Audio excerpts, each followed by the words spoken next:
Well, he's pacing a little bit, sits down on one couch. I'm sitting down on the other couch. And he's crying. And to think of, you know how guys from the 60s are, how old dudes from the 60s are. So, like, I think I maybe saw him cry like once ever. So I thought he was having a mental breakdown and he couldn't even speak. And I was like, say it. I was like, just say it. Say what you're going to say. Like almost coercing it out of him because I was afraid that he wasn't going to say it. And I wanted to know what he was going to fucking say. So he says, Laura, I'm in love with you. Fam, back again with another hot one for y'all today. Now in this video we have a girl whose adoptive father ends up one day telling her that he is in love with her and wants to have a relationship with her. So this is just her story, kind of dealing with freaky pop and you know kind of what happened after that altercation. I know this subject can probably be triggering for some of you women out there, just with everything that goes on in the households. So I do understand if this is too much. Now I do appreciate you guys and thank God for you guys for all the support and love you guys have been showing over this year. We on the road to 25K, after that 50K, man. We gonna keep growing, man. We've been growing so fast. We've been doing so great. I just thank God, and I thank God for you guys. So y'all go ahead and sub to the channel, like the video, man. Turn those post notifications on so you never miss a drop. And with all that said, we're gonna get right into the video, and I'm gonna get my opinion after. I literally don't even know where to start, but I'm probably gonna start with the most traumatic, which my adopted dad, like that was the most traumatic. And get this, listen. Okay, so when he came over to my apartment to tell me that day. He like rang me up and he called me and he's like, hey, can I like come over and talk to you? And I was like, okay, sure. Had a gut feeling. Think that I'm crazy? Swear to God. Had a gut feeling. Get off the phone with him. I'm anticipating his arrival. I'm like peeping through the blinds. I have this gut feeling. I'm sick to my stomach. Then I hear, I go sit down, hear the car door slam.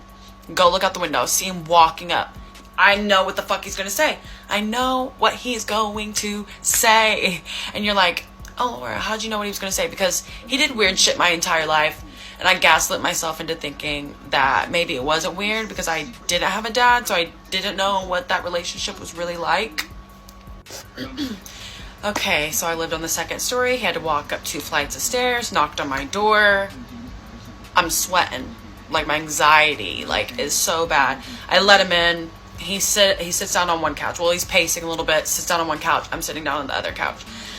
And he's crying. And to think of, my adopted dad was born in the 60s. He was a country guy.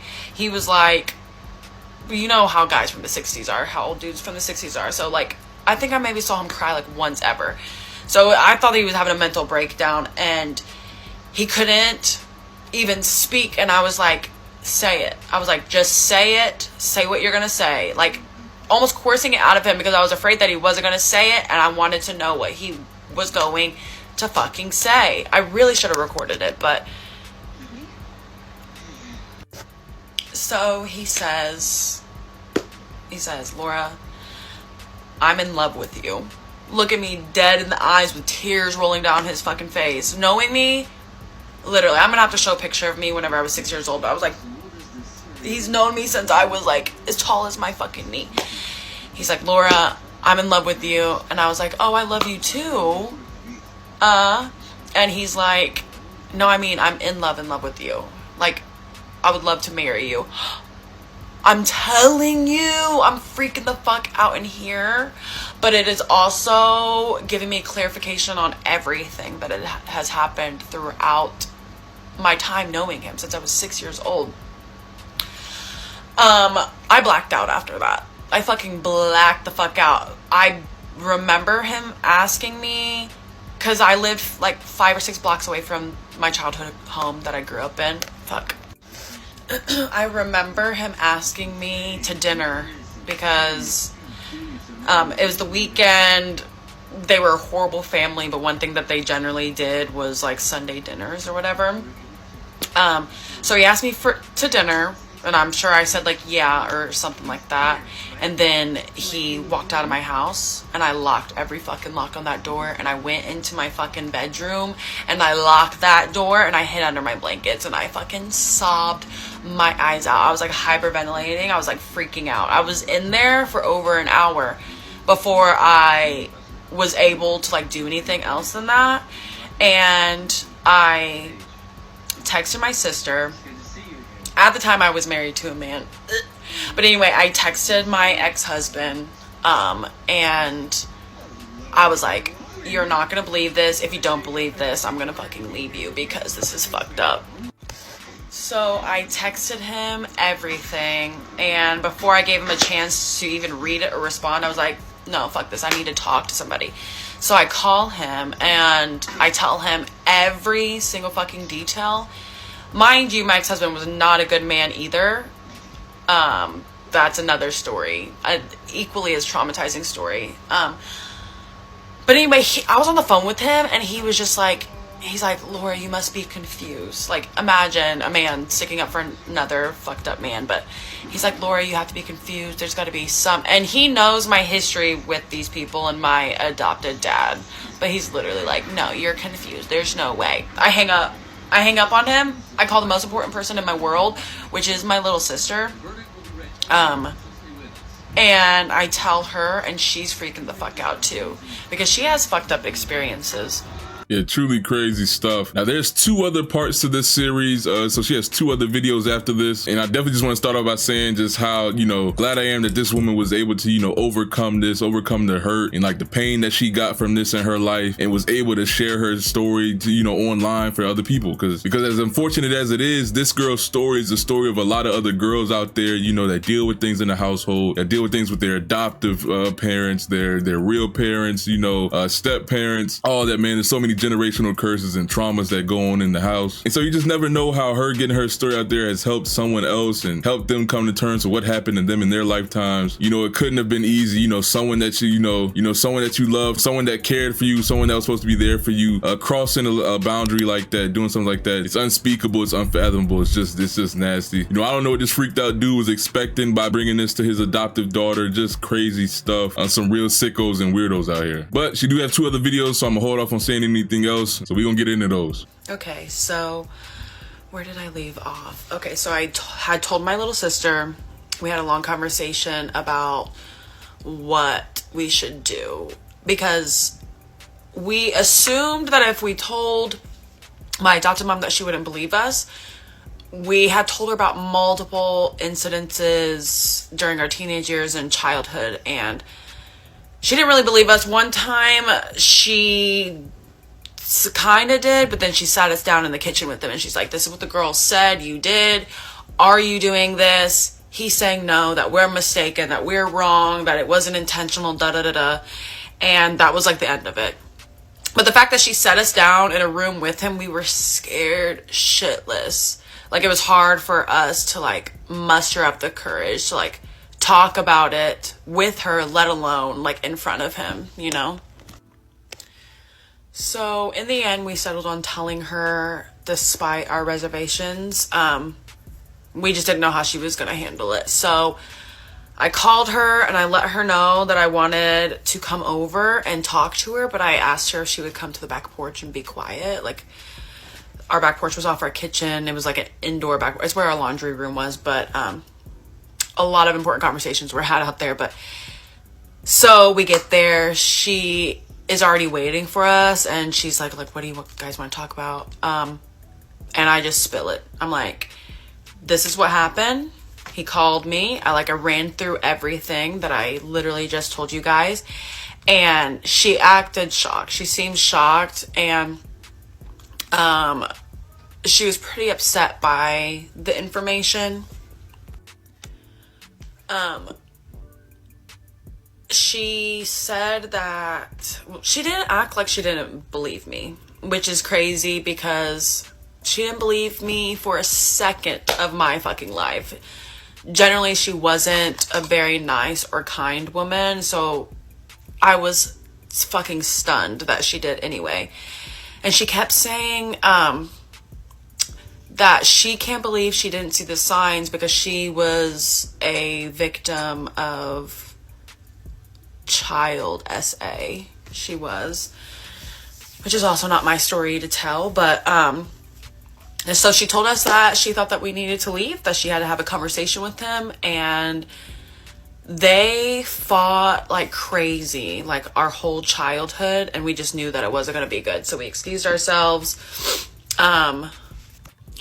She ended up calling me the following day and saying that it's done. Like, she kicked him out, like, he's gone. And I'm like, where did he go?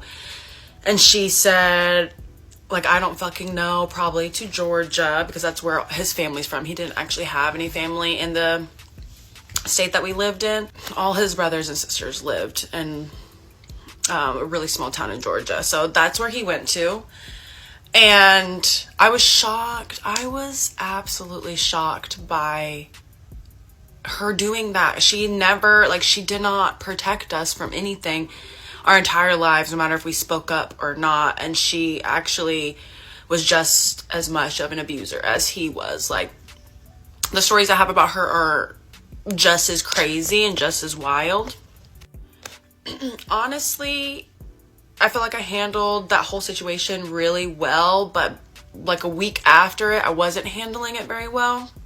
I was actually felt like I was like spiraling, and I was like full of anxiety, and I just wasn't doing good. So the phone calls that she was making to me, I wasn't answering. I wasn't answering the text messages, and she thought that she kept saying, are you blaming me? Do you blame me? Do you blame me? And yeah, I did. Like, she lived with that man, I don't know, 20, 30 years. She knew how fucking weird he was. She convinced him to shave our hair off my sophomore year, my little sister's senior year, to make us less attractive to a grown man. So back to what I was saying, I wasn't answering phone calls and texts. I think I went over there once, and like I was there for a few hours, and the entire time we were talking about that situation, and I just didn't want to talk about it. So I just really wasn't talking to her that much. Well, when everything kind of settled back down, I have no perception of time, but I want to say 3-4 weeks later, I was ready to talk. I was ready to have a full-blown conversation. So,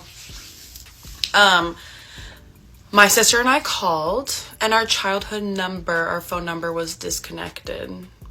The number that we use for like our Kroger and like Speedway pin, it was disconnected, and it hadn't been since the 90s. So we were a little bit freaking out. We didn't know what was going on.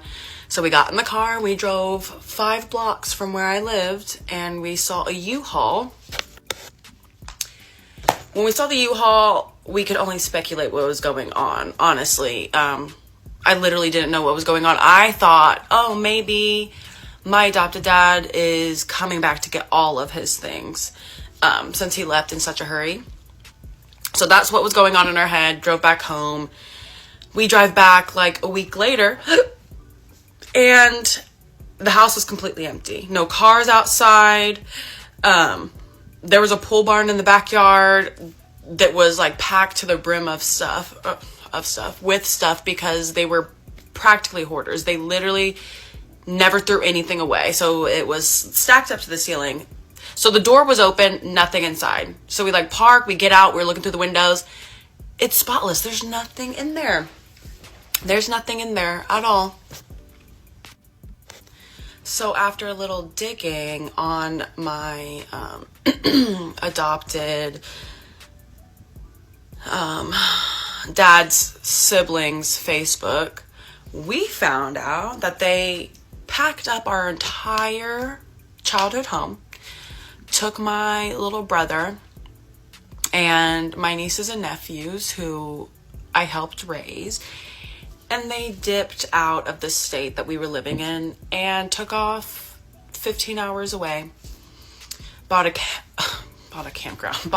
compound, and that's where they resided, and that's where they continue to reside. Not my adopted mom, because she passed away in July. But yeah, took my little brother that I also helped raise, and I haven't spoken to him again since I was 21.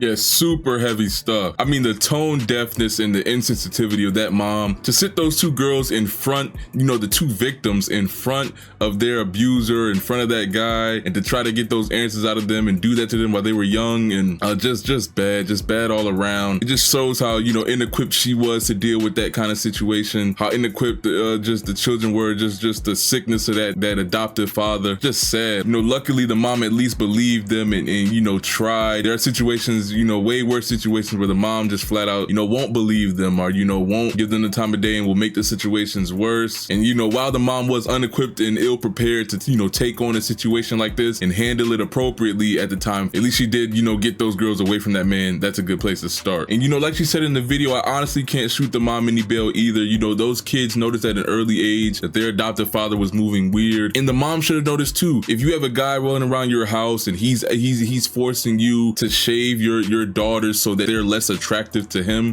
those are red flags. Those are things that should be taken serious, and those are things she should have seen. So while I am glad that those girls got out of that situation, I still don't believe that the situation was handled how it should have been. You know, he shouldn't have been able to just ride off into the sunset basically with no repercussions, taking their brother that those girls had gotten emotionally attached to, you know, cutting off the lines and stuff like that. I honestly have no sympathy for any freakazoids like that out there. He should have been dealt with or exposed in some way. It's honestly just really sad. Once again, thankful for her to, you know, telling her story and being able to get her story out there, just the strength that take. And hopefully she was able to help some people out there that's, you know, going through similar situations as her. That's pretty much all I got to say on that one. Y'all please leave a comment down below. Let me know what you guys think. If you guys think I was wrong, or if anything, you know, anything that caught your eye. Once again, thank God for you guys. Appreciate you guys sticking with me this long in the video. That watch time really helps. You know, we on the road to 25K, 50K after that. Appreciate all the love and support you guys have been giving just this whole year, just the whole time I've been on YouTube. So go ahead, like the video if you liked it. Sub to the channel if you can. Turn those post notifications on down below so you never miss a drop. With all that said, I'm gonna catch y'all on the next one. Peace.